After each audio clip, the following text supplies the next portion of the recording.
We've been talking about secession, and in fact, the Scottish secession movement, while it didn't ultimately succeed at the polls the other day, a couple days ago, it has succeeded in bringing the idea of secession back to the forefront, back to the table for discussion. And as I was saying last night on the show, I think this is one of the most important issues of our time. And I suspect you would agree with me on this, Daryl. Yes. And I think that this is a great excuse to start a conversation. You've got a weekend coming up here. If you're going to be hanging out with friends or family, you got a party to attend. What a great time to use Scotland as an excuse to bring this issue up. Hey, did you guys hear about what happened in Scotland this week? What do you think about that? And just see what your friends and family think about this. Get the conversation started. Maybe they haven't thought about it. Maybe they didn't even know about what was going on in Scotland. I think that the more we can get people talking about secession, the more we can raise that issue in people's consciousness.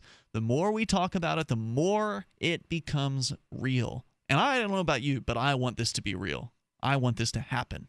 Oh, I want it to happen, and not just for Scotland. I want it everywhere. Not just for New Hampshire or Texas. I think that there should be as many countries as there are people. Yes, and I totally agree, but baby steps. We'll get there.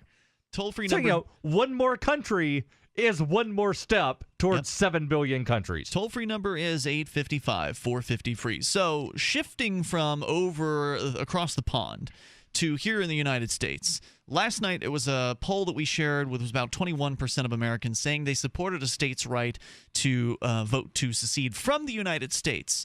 Approximately 17% of Americans said they would vote to secede their state from their state, to their section of their state from their state, to create another state within the United States. To me, that's okay. So like the North Colorado thing, or the state of Jefferson. Or California splitting into 6 separate states.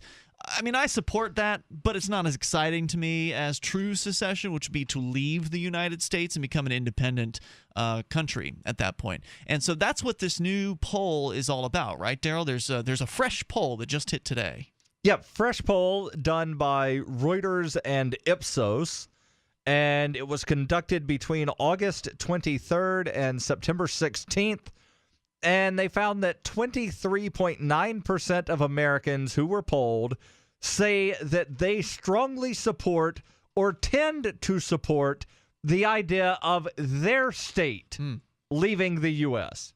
All right. 53.3% of the 8,952 people that were asked strongly opposed or tended to oppose that notion. I love it. The article here says... That leaves about, 20% or so that are undecided? Right? 15-ish, maybe. Okay. Just running the numbers in my head. Somewhere between 15 and 20, I think, would be undecided. Now that's different wording than the Rasmussen poll from 2013, which asked if they supported the right of a state to secede. Similar, but not exactly the same question, where only about 21% said they supported that right. Here you're saying almost 25, about 24%. 23.9. So approximately 24% of Americans, almost 1 out of 4 Americans, saying they would vote for secession, basically, right? That they support their state seceding. They support or tend to support the idea of their state seceding. Of their state. Not some leaving. other state leaving. Right. So this isn't a question of, do you think that any state has a right or should leave? It's, do you support or tend to support your state doing so? I think it's a good question, and I'm glad to see it. But I would love to see the response of people being asked, do you support any state leaving? I would also be interested in seeing that, because I remember when, do you recall after 2012 election, there was these petitions, these online petitions that people were signing. Texas. The whitehouse.gov. Yeah. And Texas had, like 100,000 signatures or something like that. Couple hundred. So those things came out, and there was a lot of discussion in the media about this. And I remember reading, I don't know if it was slate.com, but some lefty site, where there was some opinion columnist who was saying, this is great, let them go. The idea being that if the red states leave, then that makes it more, of a better situation for the blue state folks, right? And gives them more control over the United States. So it seems to me like everybody's got an interest in seeing and supporting the idea of secession, even though obviously majority of Americans don't support it. But there's more from this poll that I want to get into. So, Daryl, you are sharing with us the results of a poll. Who was the polling company on this one? It was commissioned by Reuters, done by Ipsos. So, interesting question that Americans were asked. About 24% of Americans, almost 1 out of 4, say they support their state seceding from the United States, which I think is pretty exciting. About another 15 or so percent were unsure. And then there were about, 57%? 53% that opposed or tended to oppose the idea of their state leaving the Union. So we still have some work to do here, and obviously I think this conversation needs to continue in the workplaces and the dinner tables around America, and we need to persuade our friends and family members about this issue.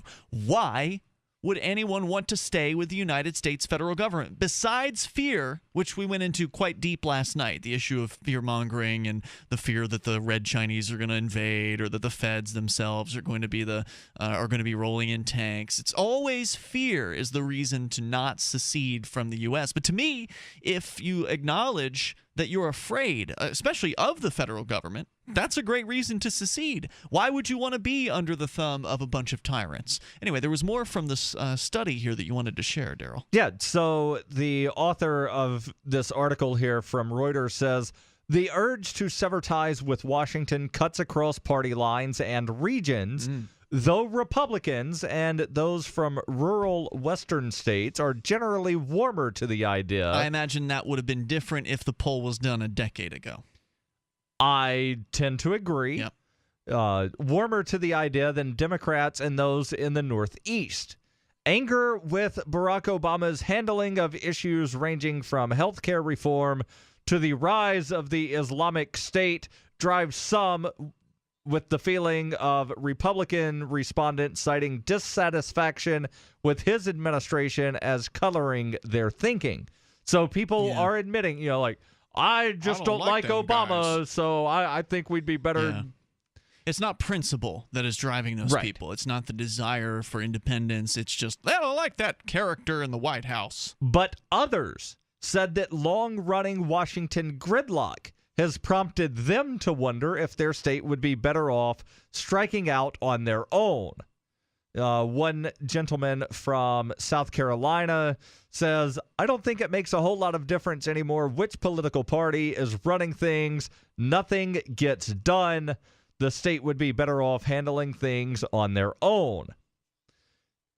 Falling public approval of the Obama administration, attention to the Scottish vote, and the success of activists who accuse the U.S. government of overstepping its authorities, such as the self-proclaimed militia members who flocked to Nevada's Bundy Ranch earlier this year during a standoff over grazing rights, is driving interest in secession. Mordecai Lee, who is a professor of government affairs at the University of Wisconsin in Milwaukee, who studies secessionist movements, says it seems to have heated up, especially since the election of President Obama. Republicans tended to favor secession of their state with 29.7% support, and only 21% of Democrats favor their state seceding. It doesn't give any indication what percentage of political independents or libertarians or Green Party. Yeah. Because those seem to get overlooked a lot of times, especially when it's one of these, left-right paradigm sort of polls of, no, the only options are Republican or Democrat. You can't be anything else. Now, you said the Southeast was more likely to support secession? Southwest. That's interesting. With 34.1% of respondents in that area supporting secession. Although they don't necessarily define Southwest, it does say that the region includes Texas, so I would guess Texas, Oklahoma, New Mexico, and Arizona. again, they don't necessarily say. They do write that respondents from New England only supported the idea with approximately 17%. Ooh. Now, New England, of course, is also a fairly large area as well. So I wonder, I still find myself wanting to see some results from New Hampshire. I don't want to see it bad enough to try to, create my own poll. But nonetheless, I hope that we'll see that at some point. And I don't know what it costs to run a poll, but I imagine it's a couple grand or something like that at least. Actually, depending on the number of people that you plan to wind up getting to respond, you could do a poll for a couple $100. No kidding. Like what? How many people would that get you? That would get you about 1,000, between 1,000 and 2. 1,000 is pretty typical, right? For a phone poll, that's pretty standard. But my question is, how do you reach the cell phone people? Because I don't want to just call all the elderly folks with a landline.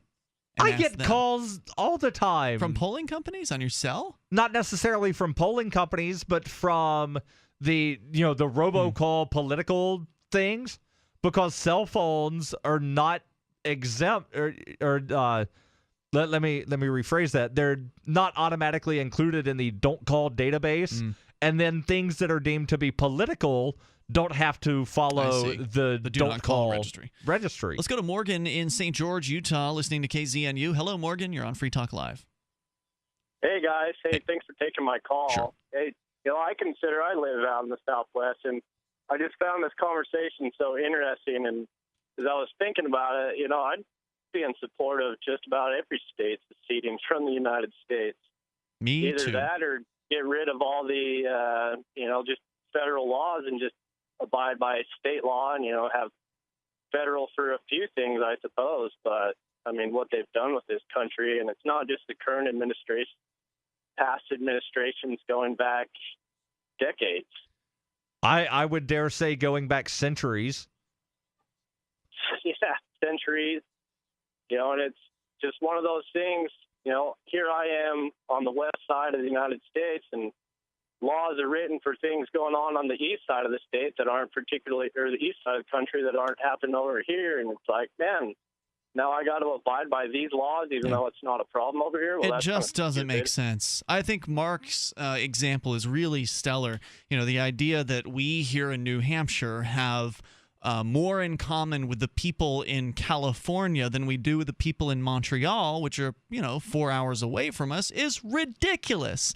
We definitely have more in common, at least geographically, with the people in Montreal than the people in California. So to hell with the federal government. Now, what is your motivation? Is it political? Is it just that you don't like the Democrats, or is it more than that? I think it's a little more than that. I mean, it's every state has, their own Democratic Party, Republican Party. They're supporters of all kinds of ideas. The problem is there's so many people with all these different ideas. Okay, there's over 300 million people in America. How can one centralized government or overseer control or make happy that many people? There's more coming up on Free Talk Live. We've been recapping the secession world here tonight. We finally have the final numbers from Scotland. 55% voting to stay in the United Kingdom. Scotland has resulted in, the whole scene over there has resulted in a lot of searches. You go on Google Trends, the searching for Scotland is up there. I mean, people are talking about this all around the world. There are other secessionist movements, not just in the United States, but all across Europe. Scotland is not going to be the only secessionist movement in the news as time goes on, and the more we can get this stuff talked about, the more it'll become real, and the more likely someone, somewhere, some group will succeed at seceding. And I look forward to celebrating whoever it is that's next. Daryl, you were sharing with us some interesting numbers. I don't know if we've burned through all the interesting ones yet. We did. Okay, we did. There were just some random quotes from some of the people. And one of these quotes I think is rather interesting. Someone by the name of Brittany Royal, who's a 31-year-old nurse from Wilkesboro, North Carolina, said anger over the Obamacare, and I hate using that term, but it's the term used here in the article, so I'll use it. over the healthcare reform law made her wonder if her state would be better off on its own. She says, quote, "That has really hurt a lot of people here, myself included. My insurance went from $40 a week for a family of 4 up to over $600 a month for a family of 4. The North Carolina government itself is sustainable. Governor McCrory, I think he has a better health care plan than President Obama."